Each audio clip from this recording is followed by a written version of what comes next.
और इस वक्त की बड़ी खबर आपको बताते हैं, प्रदेश के 41 जिलों में पीटेट परीक्षा का आयोजन हो रहा है। जयपुर और कोटा में बकायदा हाईटेक मॉनिटरिंग कमांड सेंटर बनाए गए हैं।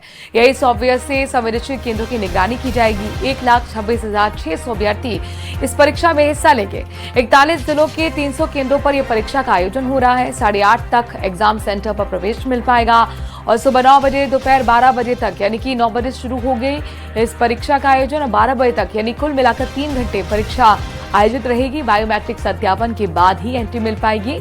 तो महत्वपूर्ण जानकारी अपने दर्शकों को दे दें, जो अभ्यर्थी हैं खासतौर पर उनके लिए जानकारी बेहद अहम है। 8:30 बजे तक ही आपको केंद्रों पर एंट्री मिल पाएगी और सुबह 7:30 बजे इस एंट्री की शुरुआत हो चुकी है, यानी कि जो कैंपस है वो खुल चुका है। 1,26,600 अभ्यर्थी इस परीक्षा को दे रहे हैं। कुल मिलाकर 41 जिलों में 300 केंद्रों पर यह परीक्षा हो रही है और कोटा जयपुर में बाकायदा हाईटेक मॉनिटरिंग कमांड सेंटर बनाया गया है। हमारे संवाददाता अलग अलग जिलों से जुड़ेंगे और उनसे हम समझेंगे कि कहां किस तरह की तैयारियां हैं। चूंकि जाहिर तौर पर इससे पहले जिस तरीके की परीक्षा का आयोजन नीट को लेकर हुआ है, कई लोगों के मन में शंकाएं हैं। कोटा से जुड़ गए हैं हिमांशु, हमारे साथ श्रीगंगानगर से अशोक जुड़ गए हैं और बूंदी से भी हमारे संवाददाता आप देख पा रहे हैं। सबसे पहले कोटा का रुख कर लेते हैं, क्योंकि कोटा में हिमांशु बाकायदा मॉनिटरिंग कमांड बना गया है हाईटेक, इसका यहाँ पर पूरी तरह से कंट्रोल रहेगा। तो किस तरीके से मॉनिटरिंग होगी, किस तरह की तैयारियां हैं, चूंकि 8:30 तो जाहिर तौर पर बजने ही वाले हैं और उसके बाद एंट्रीज बंद। देखिए, करीब 10 मिनट के करीब का जो वक्त है वो परीक्षा को लेकर के बचा है। वर्धमान महावीर खुला विश्वविद्यालय प्रदेश भर में इस परीक्षा का आयोजन करवा रहा है। सभी 41 जिलों में इस परीक्षा का आयोजन जो है वो हो रहा है और ठीक 7:30 बजे जो एंट्री दिया जाना शुरू हो गया। 8:30 तक ये एंट्री दी जाएगी। तस्वीरें दिखाते हैं कोटा के गवर्नमेंट कॉलेज परीक्षा केंद्र से। यहाँ पर आप देख सकते हैं कि बकायदा सबसे पहले जो परीक्षार्थी हैं उनको पुलिस के जरिए जो है वो चेक किया जा रहा है, जिसके बाद अंदर हर परीक्षार्थी की जो डॉक्यूमेंट वेरिफिकेशन है वो किया जा रहा है और इसके साथ ही जो है अंदर बायोमेट्रिक सत्यापन के बाद में जो फाइनल एंट्री है वो दी जाएगी। महत्वपूर्ण बात यह कि पीटीटी की इस परीक्षा में वर्धमान महावीर विश्वविद्यालय खुला विश्वविद्यालय की तरफ से तकनीक का पूरा सहारा लिया जा रहा है। एआई सॉफ्टवेयर के जरिए मॉनिटरिंग की जा रही है। सीसीटीवी कैमरे हर परीक्षा केंद्र पर है जिनसे मॉनिटरिंग की जा रही है। इसके साथ ही जो है संवेदनशील जो परीक्षा केंद्र है उन्हें चिन्हित किया गया है, जिनको लेकर देखिए अभ्यर्थी लगातार यहाँ पर पहुंचने का सिलसिला जारी है। चूंकि बहुत कम वक्त बचा है, लगभग 5 से 7 मिनट का वक्त बचा है। श्रीगंगानगर को रुक कर लेते हैं, वहां पर भी सेंटर है। अशोक, किस तरह की तैयारियां ताकि पूरी तरह से सफल हो इसका आयोजन परीक्षा का?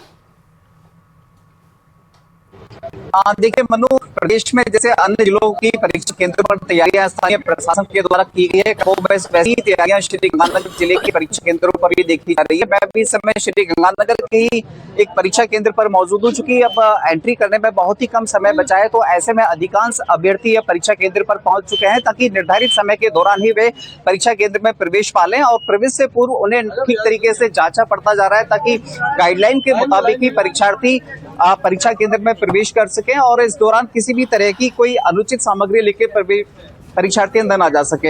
हम कुछ परीक्षार्थियों से भी बात करने का प्रयास करें, लेकिन उससे पहले बंधु ये बात जानना बहुत ज्यादा जरूरी हो जाता है कि जितने सीट्स के लिए ये एग्जाम हो रही है, कमोबेश उतने ही परीक्षार्थियों के द्वारा आज ये परीक्षा दी जा रही है। तो ऐसे में लगभग ये तय माना जा रहा है कि जितने भी परीक्षार्थी उन सभी का सिलेक्शन इस परीक्षा में हो जाना है। आप कहाँ से आए हो?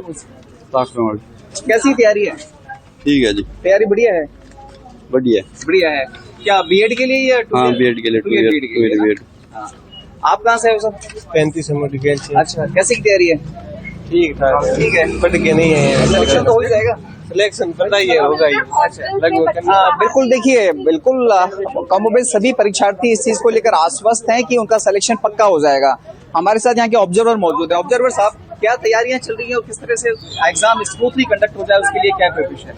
बच्चों को जो भी लाइन है उनकी पूरी प्रॉपर चेकिंग हो रही है और किसी भी तरीके से कोई भी अनफेयर मींस का यूज ना हो सके, इसलिए कड़ी जो है सघन चेकिंग की जा रही है पुलिस कर्मियों के द्वारा भी और यहाँ महाविद्यालय के कर्मचारियों के द्वारा भी। बिल्कुल, कुछ गार्जियंस का कहना है कि नाकों से नथ वगैरह निकाली जा रही है, वो सब कहीं परमिशन लेटर में है नहीं, उससे थोड़ा सा उनको दिक्कत हो रही है परीक्षार्थियों के साथ साथ बच्चों को।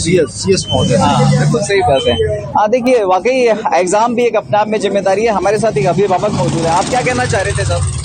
मैं ये कहना चाह रहा हूँ, कोई भी निर्देश होते हैं तो किसी भी सेंटर के बाहर इनको लिख के लगाने चाहिए, जो कि ये लोग नहीं लगाते हैं और बाद में अपनी मनमर्जी करते हैं।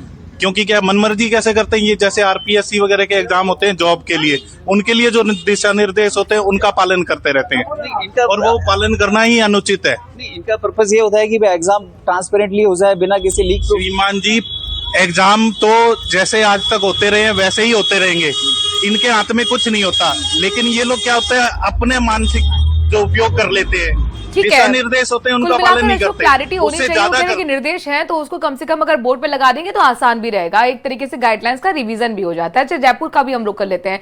आसिफ हमारे संवाददाता दिख रहे हैं। आसिफ, आप किसी सेंटर पर हैं, अभ्यर्थियों को पहुंचने का वहां पर भी सिलसिला जारी होगा, ठीक 8:30 बजे एंट्रीज भी बंद हो जाएंगी। कोशिश कीजिएगा वहां की तस्वीरें भी दिखाइए और अभ्यर्थी से अगर बातचीत हो पाए तो।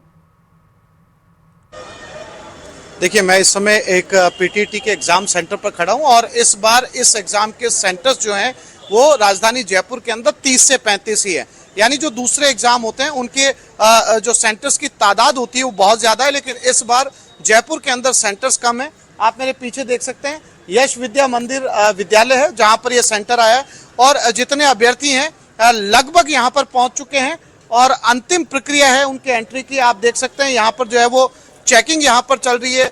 दूसरी तरफ बायोमेट्रिक यहाँ पर आप देख सकते हैं कि बायोमेट्रिक का जो है वो यहाँ पर किया जा रहा है, ताकि क्या उसी अभ्यर्थी की पहचान हो सके जो अभ्यर्थी यहाँ पर एग्जाम देने के लिए पहुंचा है और इसी बायोमेट्रिक के जरिए जो है थंब का इंप्रेशन लिया जा रहा है यहाँ पर। साथ ही साथ जो है आधार कार्ड भी यहाँ पर मौजूद है और यहाँ पर जो चेकिंग व्यवस्था की गई है उसमें इस बार ये पूरी तरीके से ध्यान रखा गया है कि किसी तरह की गड़बड़ी ना हो। कैसी तैयारी एग्जाम की? बढ़िया थी। कितने समय से तैयारी कर रहे हो PTET? 3 महीने हो गए। 3 महीनों से। लगता है एग्जाम क्रॉस हो जाएगा? हाँ, कन्फर्म कर लोगे? Yes sir. और लेट पहुंचने की कोई वजह? क्या लेट पहुंचने 8:30 बंद हो जाता है सेंटर। नहीं, वो घर से रवाना है लेट। कहाँ से आए हो? यहाँ से मानसरोवर मेट्रो। मानसरोवर से। ये देख सकते हैं आप, ये कैंडिडेट हैं यहाँ पर और ये बायोमेट्रिक साथ ही साथ फोटो भी यहाँ पर ली जा रही है और ये मेटल डिटेक्टर भी आप देख सकते हैं। मेरे पीछे जो है राजस्थान पुलिस की जो व्यवस्था है वो यहाँ पर है कि किसी तरीके का जो है वो मेटल साथ में नहीं ले जाया जा सके और साथ ही साथ जो है वो सारे डॉक्यूमेंट्स की भी यहाँ पर जो है वो चेकिंग की जा रही है। मैं बाहर की तस्वीरें आपको दिखाना चाहता हूँ।